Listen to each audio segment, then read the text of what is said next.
what we see about God is made up of our own psychology. Right. Since Nietzsche was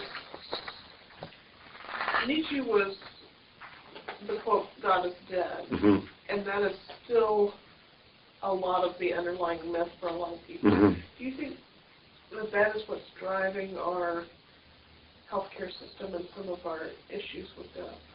That as the collective, we are feeling God is dead, we're clinging to religion, and we're also clinging to life beyond practical measure.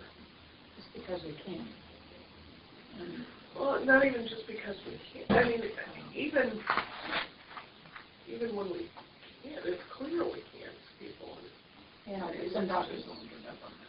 Some doctors, some families. Some doctors will. That's what I'd like to be in.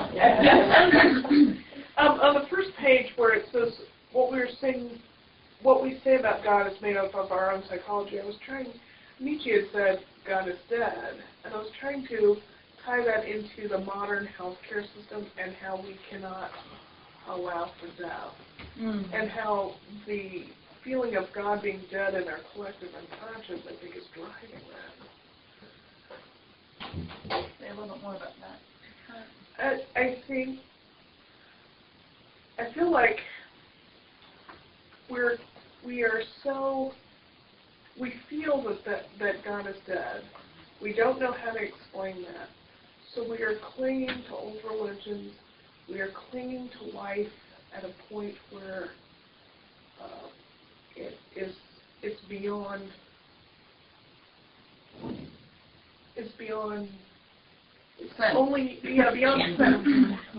it is only suffering.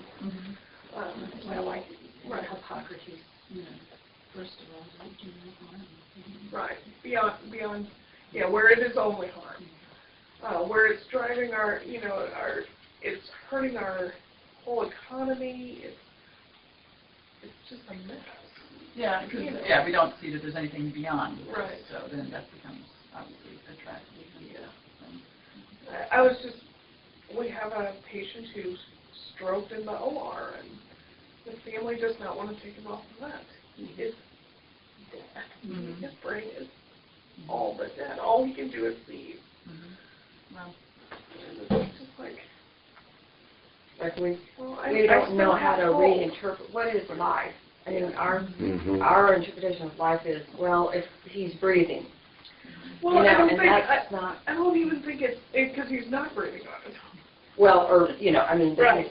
He's a vegetable. Let's say, maybe that's our. And what his wife said was, I can't give up hope.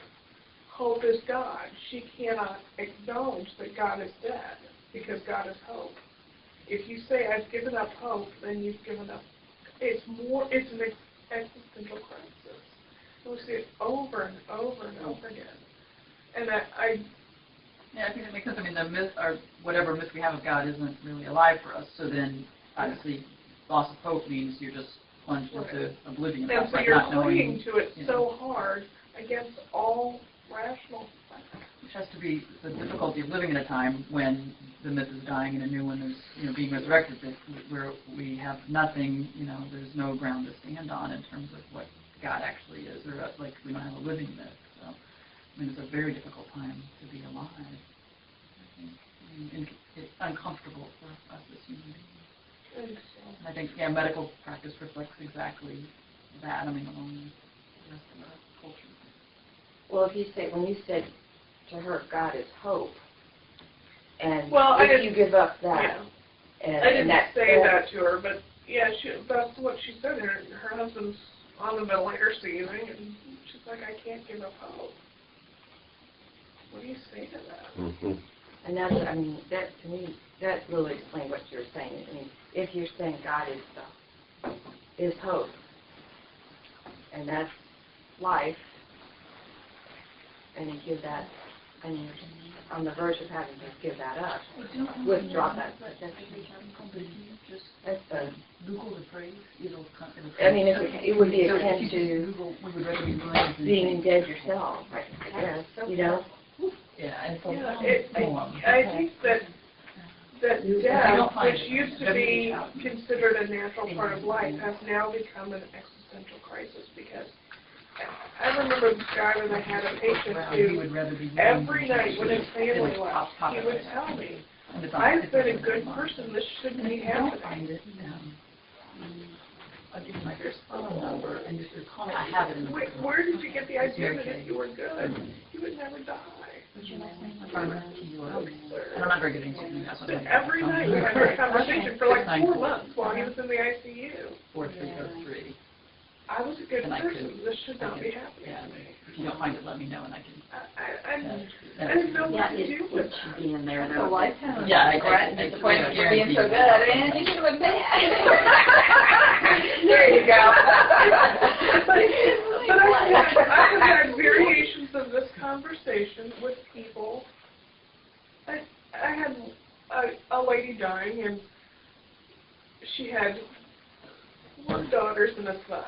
And the 4 daughters were like 2 therapists, a social worker, and a nurse, and the son was a drunk.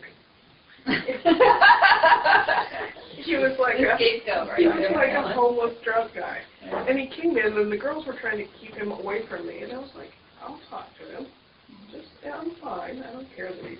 I mean, he was clearly intoxicated. But he was asking questions about why she was doing it. And I was explaining, you know, if we give her more Lasix, her kidneys are shutting down. Her heart does not work anymore. We can't get the fluid where we need it. She's either going to go into renal failure or she's going to go into respiratory failure. So I'm explaining this, and he finally looks at me and he says, I thought you could fix anything. Yeah. No.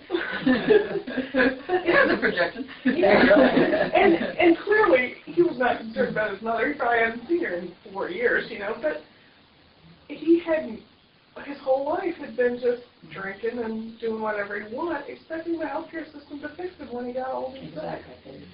And But we have the same thing about God, I mean, too, Yeah. like, kind of bail Right. us out or whatever, I mean, culturally. yeah, and I mean, I had this conversation over and over in different ways. You know, it's not always that out there, but It's like we project God onto the healthcare system. yeah, for sure. Yeah. That's for sure. Yeah, take care And of this me. was, you know, this was kind of the conversation we were having last time. I always bring it around to the healthcare. This is my thing that's driving me from somewhere inside, but I don't know where it's driving me to yet.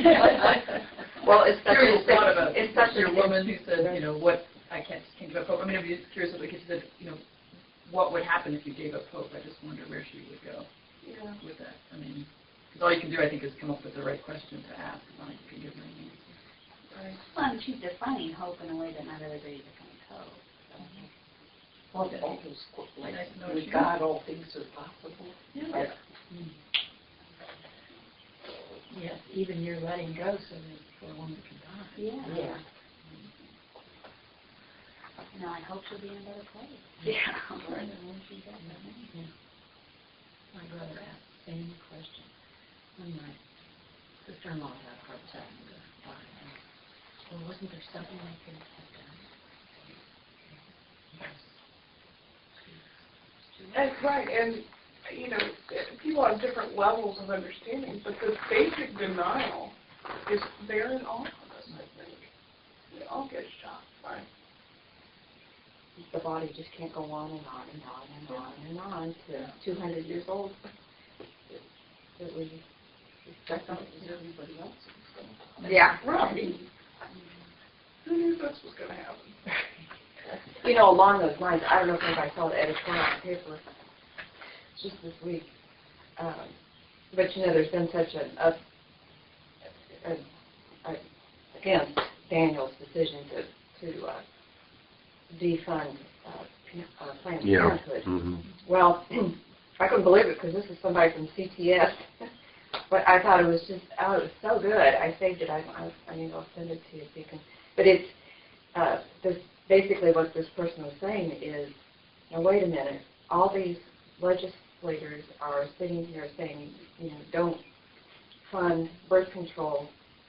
Like there's only 6% of what parents, I think it is, Planned Parenthood pays for abortions. The rest of it's all prevention.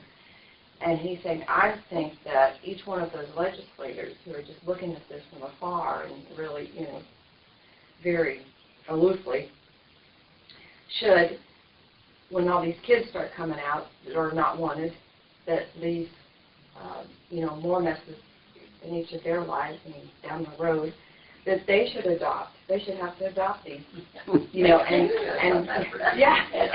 put your money where your mouth is. Right. Yeah. And your energy, your life, and adopt these unwanted children, because that's what Planned Parenthood is trying to prevent. When someone, in fact, they gave an example of this one gal who used Planned Parenthood to get an IUD. She can't do it anymore. And she and her husband she says, we've got one child already. We cannot afford, financially and otherwise, we cannot afford another child. They're like in the working class level. And she says, now what am I going to do? Well, what am I going to do? I don't have, she says, I got birth control pills, but, you forget them or, so the IUD has been her backup. So now, and this editorial writer was giving that as an example. Okay, now, so those are all these women that they're going to be left in the lurch, and men and families.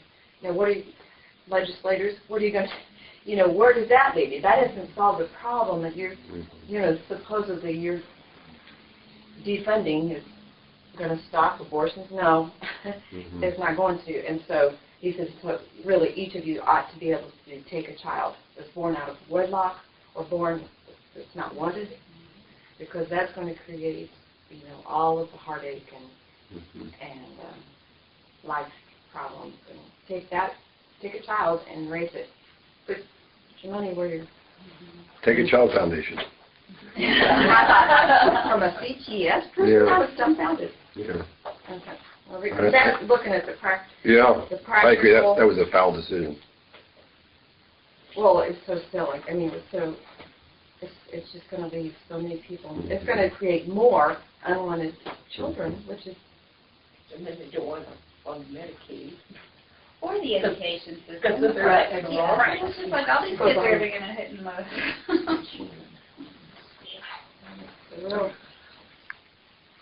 Well, apropos that, social values.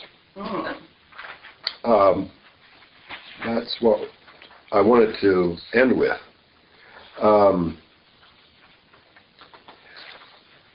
Here's another criticism leveled against Gill, that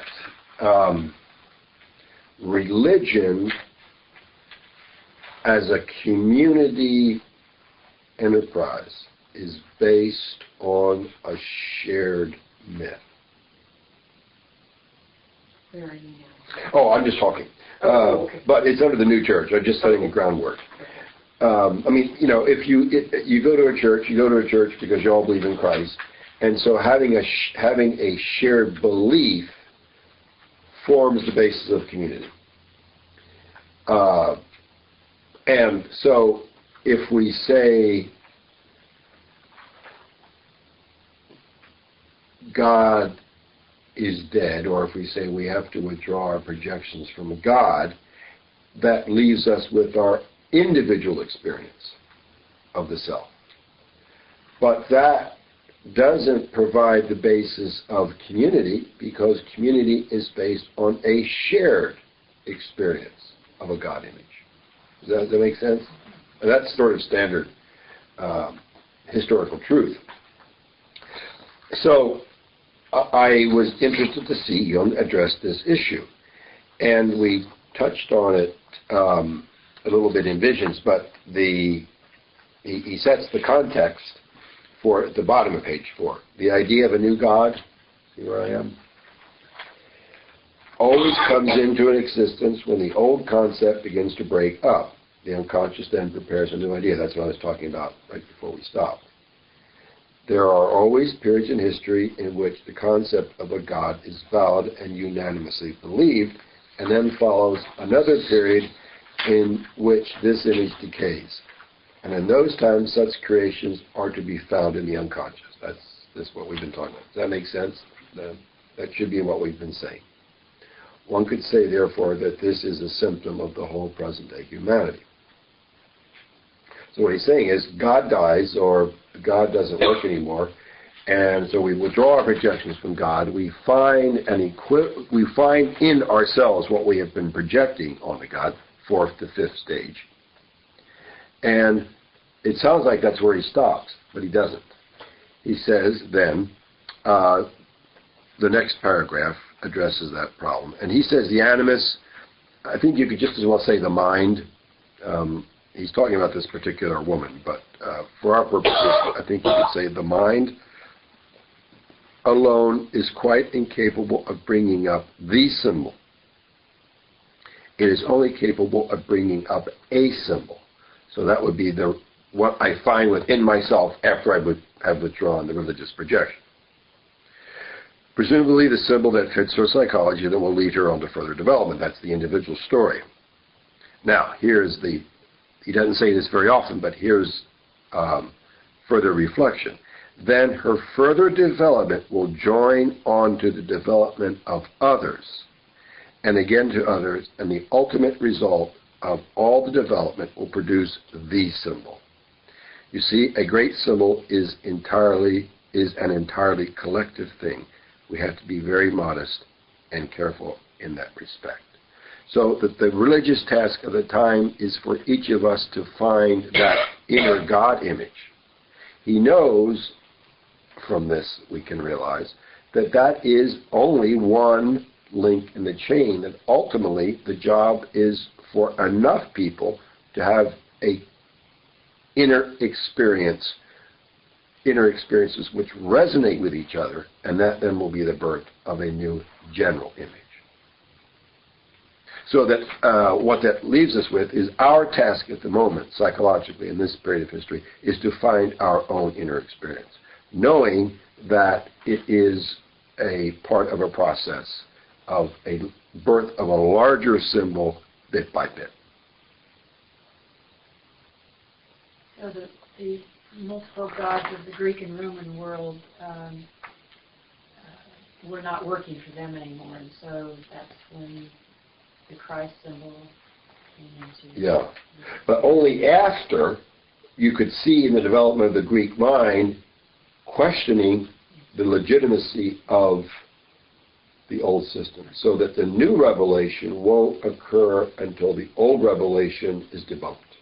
500 years before it really happened. Right.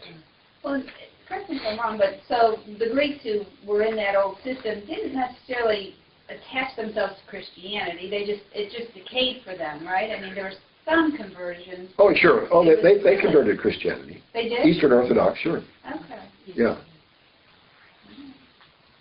But the point, he's looking at it from the long-term point of view, that we've got a functioning myth which exists by virtue of our projecting onto it.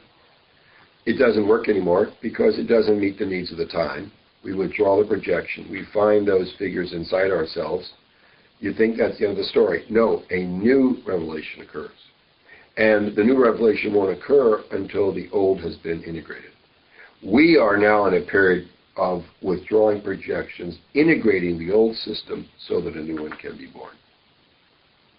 Well, and I guess my question, and I'm sorry to bring it back, but just in that, I'm thinking of it in a timeline. The people who were closest to the decay didn't necessarily integrate the old. You know what I'm saying? It's like they died, but then it's not like I didn't mean like the Greek people, but I mean like the ones who it had decayed for didn't automatically. Exactly. Okay. So it's often another generation. Another generation and a marginalized group within the existing society. That gets us off into a whole other discussion. Yes. Right. But, of course, the way he's looking at it is, it doesn't matter where it occurs. It's the collective unconscious surfacing here, maybe there.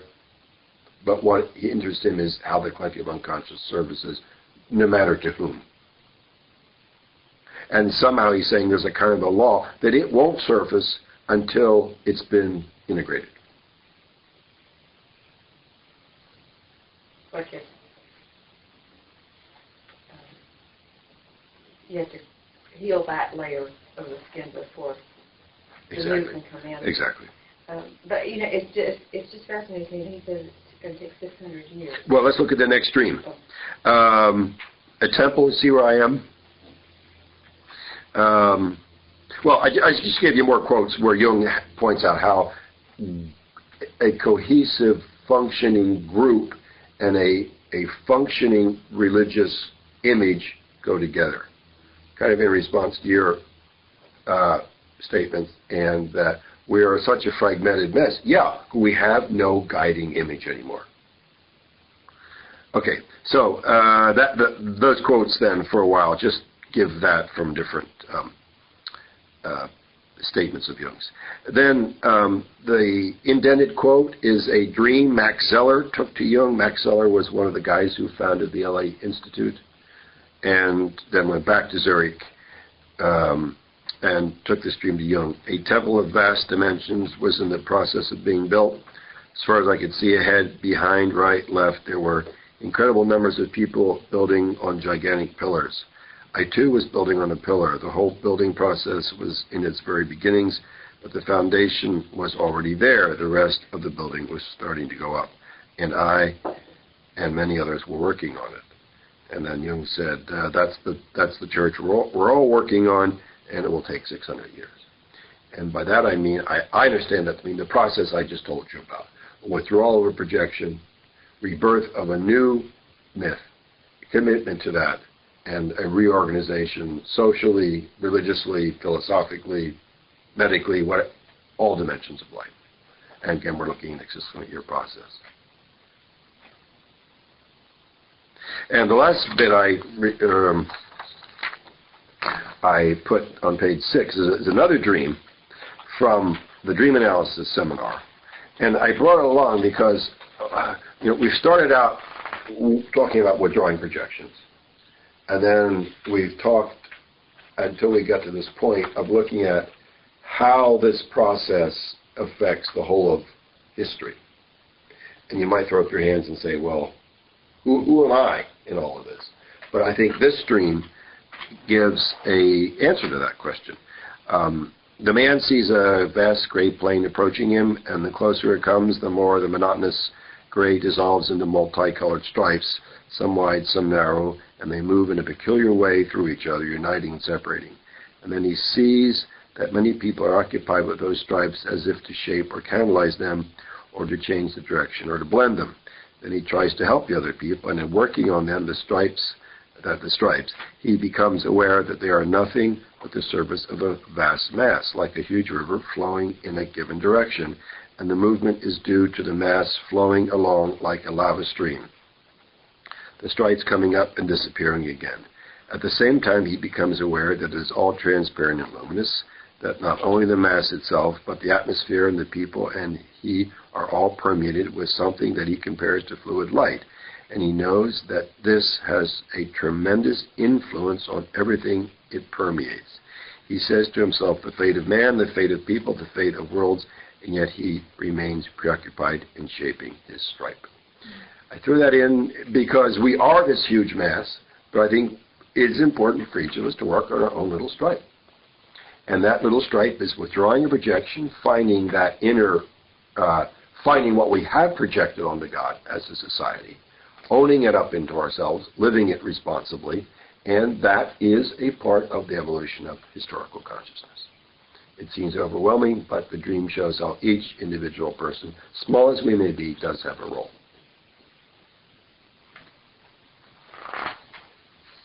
So, that's that.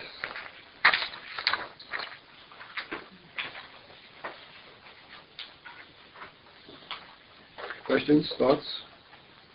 That's really helpful.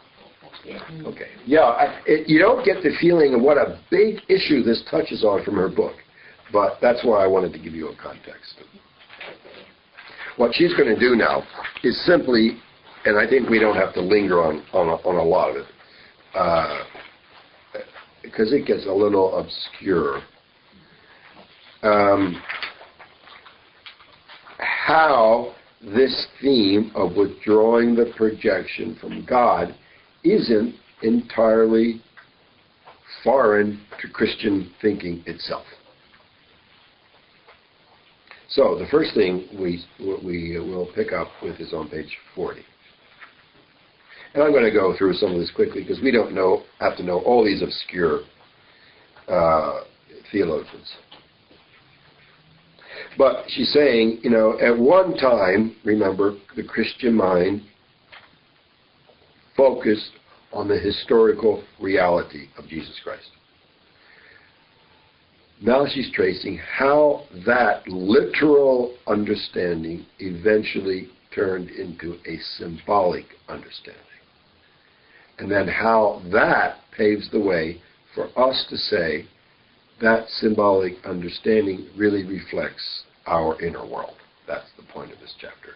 Really just laying out the background of Jung's concept of withdrawing projections from God, because it sounds so strange, but it's not strange when you know Christian tradition. So the first thing she says is on page 40. Some theologians talked about Christ as an allegory.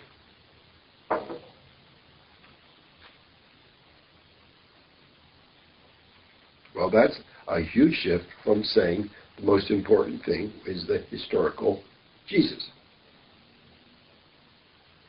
I think somebody told me, even at Princeton, there's a whole department devoting their research to trying to show Jesus really existed. See how far that is from looking at this, whether God existed or not, whether Jesus existed or not. So what? These theologians would say that is a metaphor for, they might say, for truth. They wouldn't see it as internal, but for certain human values. Seeing Christ as an allegory.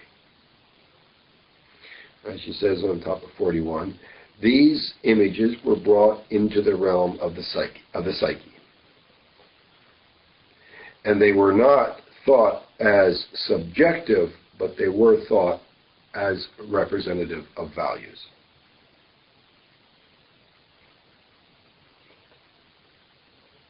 That was Gnosticism, which is very early in the Christian tradition, then supplemented, not supplemented,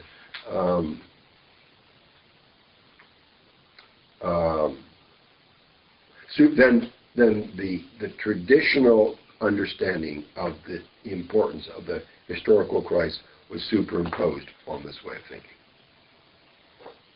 She says, with the coming of Christianity, topic 41, there occurred something completely unprecedented that put a stop to the development of the old hermeneutics. Hermeneutics just means interpretation. And at the same time made a new beginning, the doctrine of the historically real Christ. So back to square one.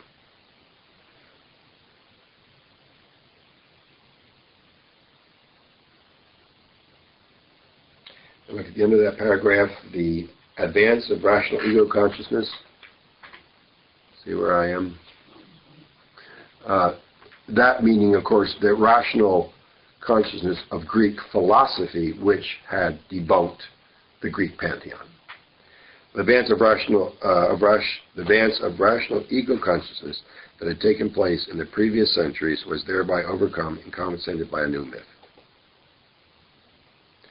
But in Christ, the whole primordial mythical world took on real form and definition, and this new myth would dominate our spiritual world for almost 2,000 years, until we start to withdraw projections.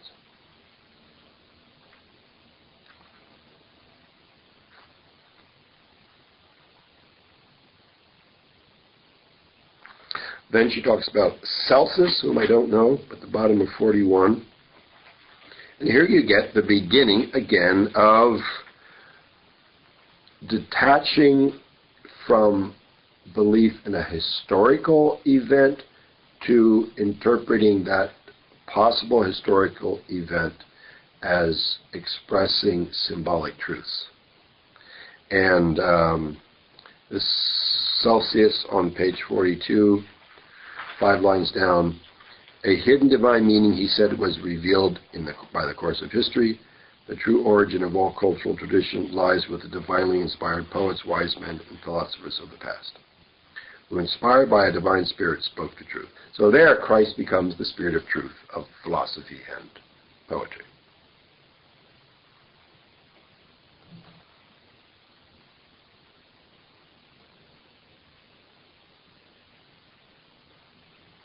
And then she talks about Origen on page 43, who's one of the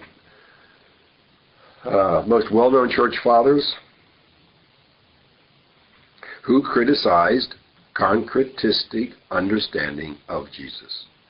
About 2/3 the way down the page, the uneducated man, here I am, the uneducated man conceives everything concretistically. The educated man tries constantly to improve his understanding of the deepest meaning.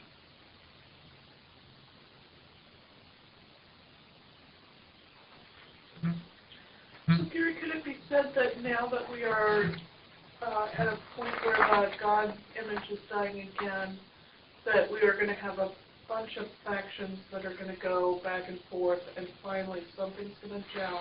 It sounds like it.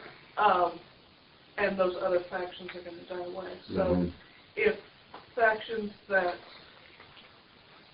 are not responsible, as we looked at, that you have to responsibly deal with your own God image, potentially those that are irresponsible could win out.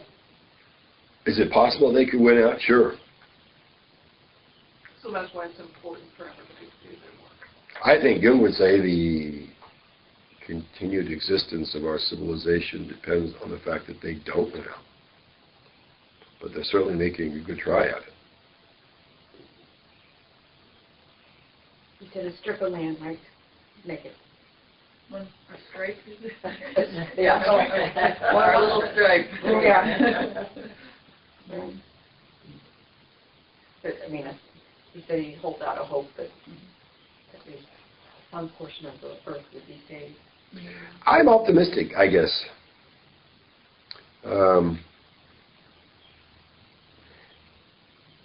It seems to me that just the very existence of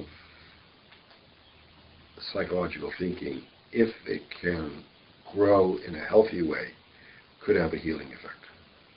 Yeah. And we're just at the beginning of this phase of the death of God. We've got to remember that. Nietzsche said it 1878.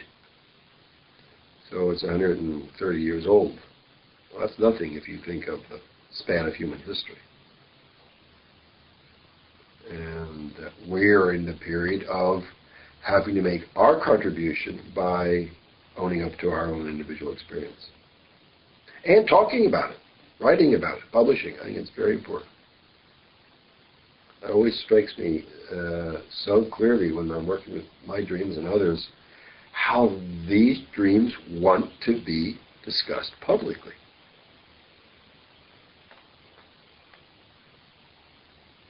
That's what Paul avoided, right? That's what he avoided, yeah. I must say that's a new idea for me. And it might even be a new idea for Jung. Because he talked about it so much as an inner process.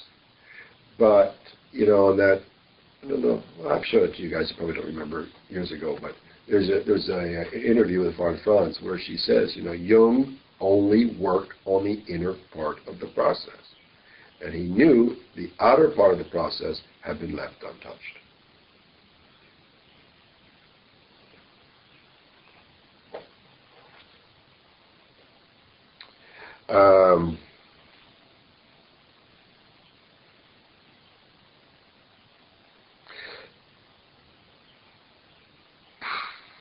I think, well, she goes into so many obscure names that I don't think we need to worry about. But just get the general idea, say on page 44, how Origen was willing to see the historical events as metaphors.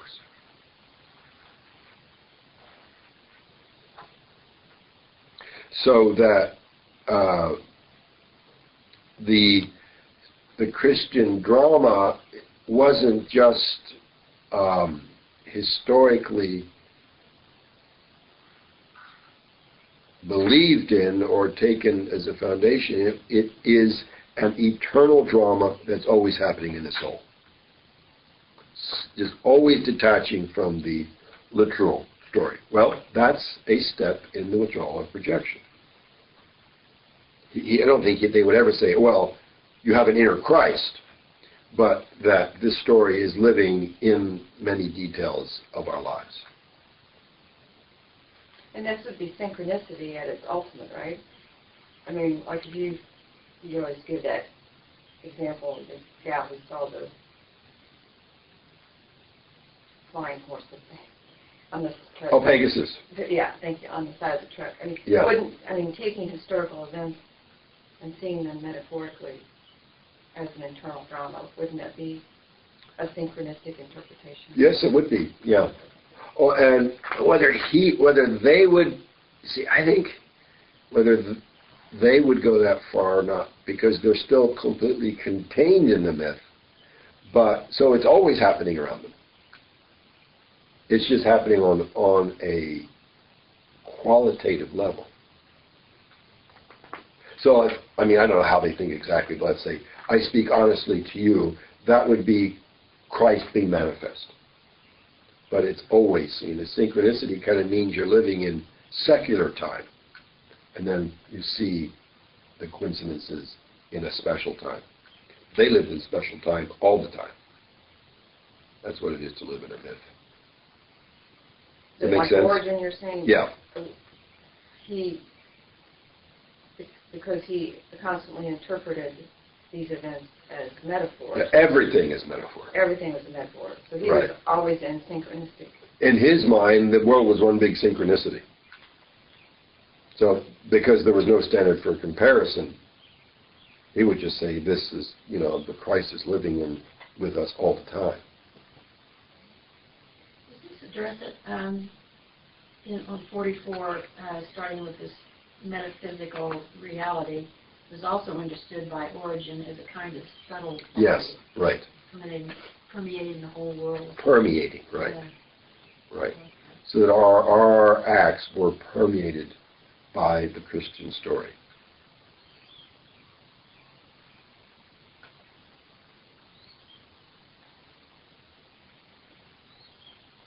Our acts are Permeated. permeated by the Christian story. Everything we do is permeated by the Christian story. Mm-hmm. I don't get that.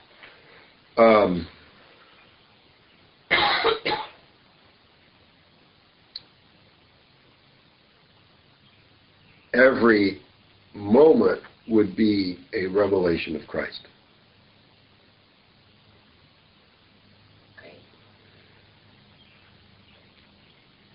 I don't know how they would define it, but let's say moments of honesty would be the manifestation of Christ.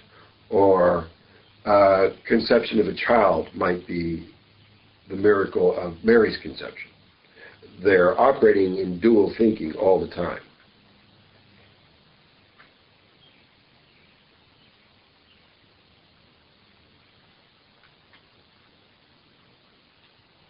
That might be a way to put it, that they've got a mind that's always operating on two levels.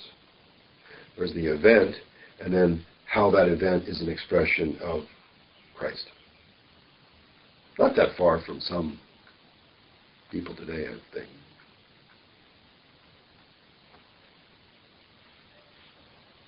And I think it's those people that have such a problem when there's a tragedy. Because how do they get that?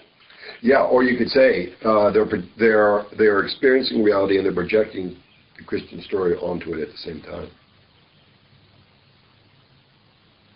And then how do you understand events that you can't project it onto? Like evil, great moments of evil.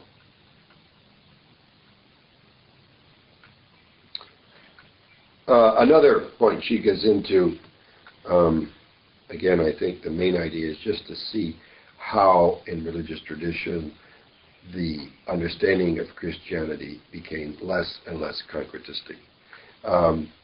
One, she talks about another, it sounds like Christian philosopher from the Middle Ages, a philosopher describing the idea in the Middle Ages that there are different levels of interpretation.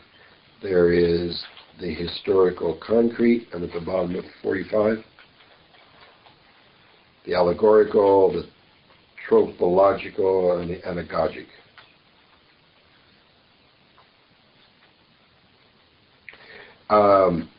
One being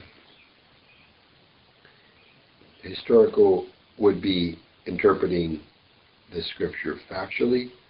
Allegorical would be the ideas behind Christian thinking. The tropological would be the moral level, and the anagogic would be seeing the story teleologically.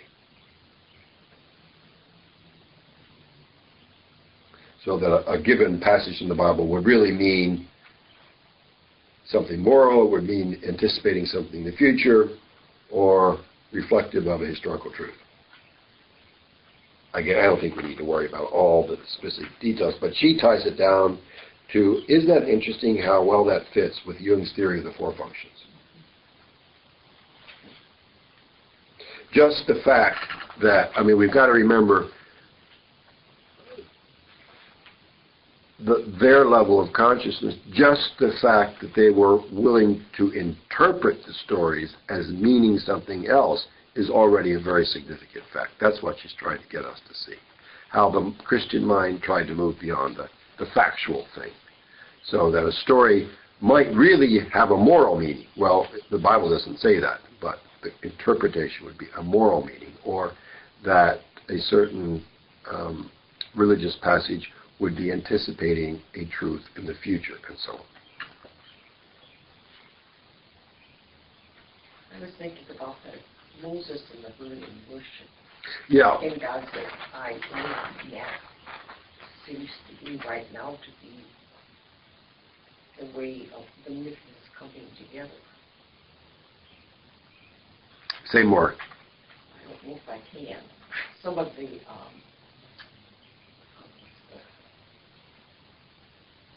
can't think of the name. Some of the books that I've read recently on whatever this word is, I can't think of, which is talking about cells, how the cells operate, and yeah. this particle that will form. Yeah. All of that has to do with I am, I think, with life, existence. So you're saying that it's a metaphor for the creation of the world, maybe, creation of matter. Yeah, I guess that is what or for the fact that there is life, there is creation that's going on, not just the creation. Not just the creation. Yeah, I see what you're saying. That the creative act is repeating itself in the material world, in the creation of matter, maybe in the creation of life. Yeah. Yeah. Yeah. Well, it's funny you would mention that, because I have seen recently several dreams of fires in bushes or trees.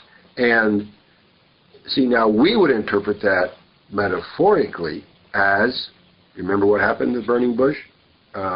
Moses got his assignment to lead the Jews out of Israel.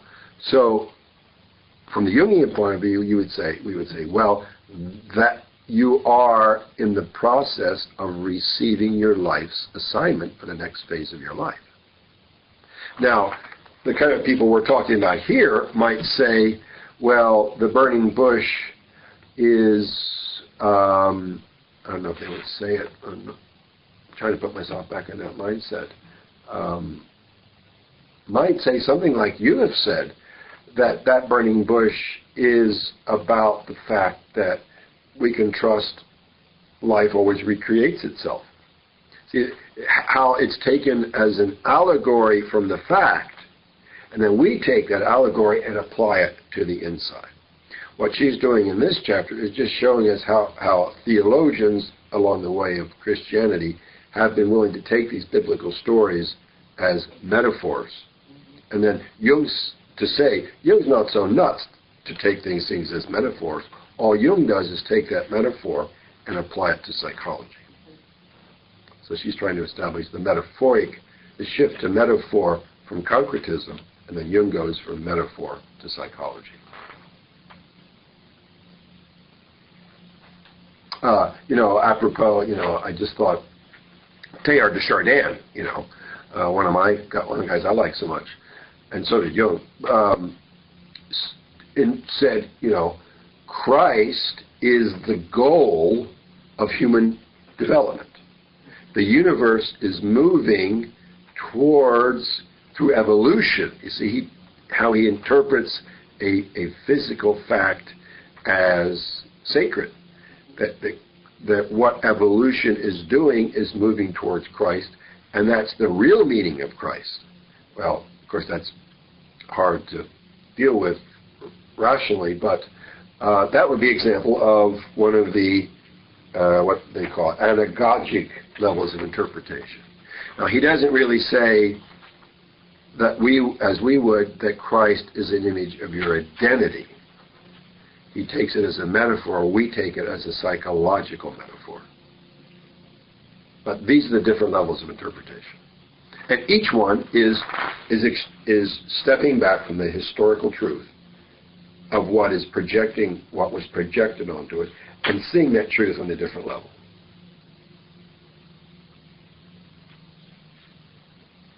Is this making sense? It's kind of obscure, but we're going historical fact, metaphor or analogy to psychological truth.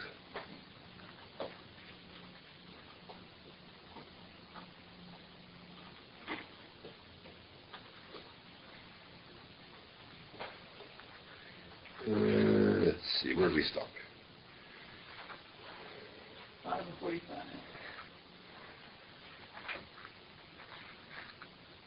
Okay, yeah. Then I just went through the sensation, thinking, feeling. So Teilhard's interpretation would be intuitive. Intuition always is about the future.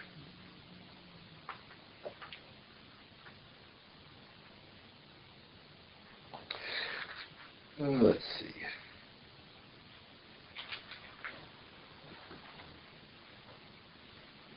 Then she talks about how the Christian symbolic interpretation carried with it the same problem that Christianity has to begin with, that it tended to be split, good and bad. I don't think we need to worry about that. But again, just following on this idea of projection, she goes to John Scotus Erigena, I guess it's pronounced, the middle of 48, who said that revelation and reason were not mutually contradictory. Bringing in reason to eventually evaluate the experience, which is what happens when a projection is withdrawn.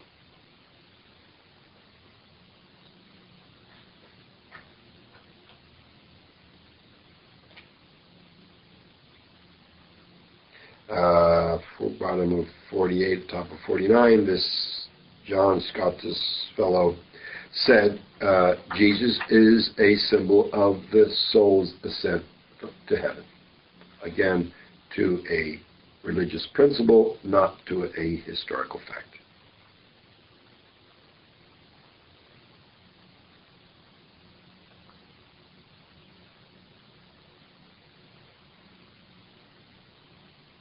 All of them being indicative of steps in the withdrawal and projection.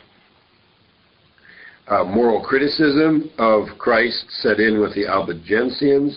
Remember, that is also one of the steps in the withdrawal of projections, that we evaluate it.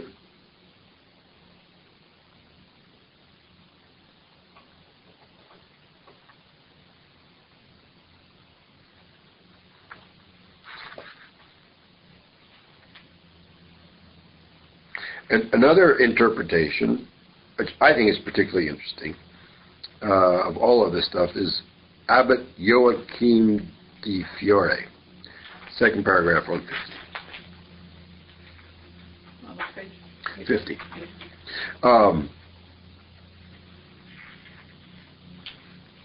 He said that the Trinity is actually a symbol of major periods in history. There was the period of the Father, there's the period of the Son, and there's the period of the Holy Ghost. The period of the Father would be Judaism, where the guiding principle is law. The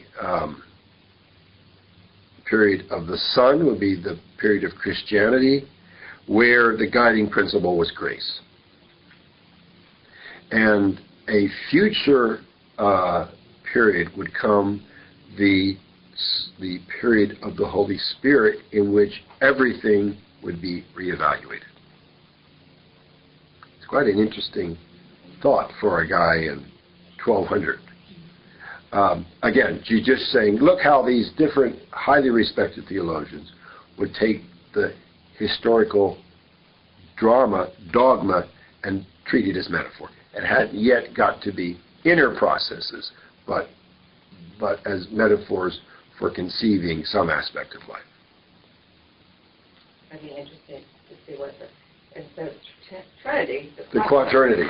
And what would Mary's and Satan. Yeah, they didn't get that far. I don't know. It's an interesting thought. Father, Son, Spirit. So they're going to marry the devil yet. Yeah. I forget now which Barbara Hannah had it in that book on Yeah. active imagination. Well, and remember the time, too. It wasn't there above, Trinity above, Trinity below. Yeah, higher and lower Trinity. Yeah, and that was in the...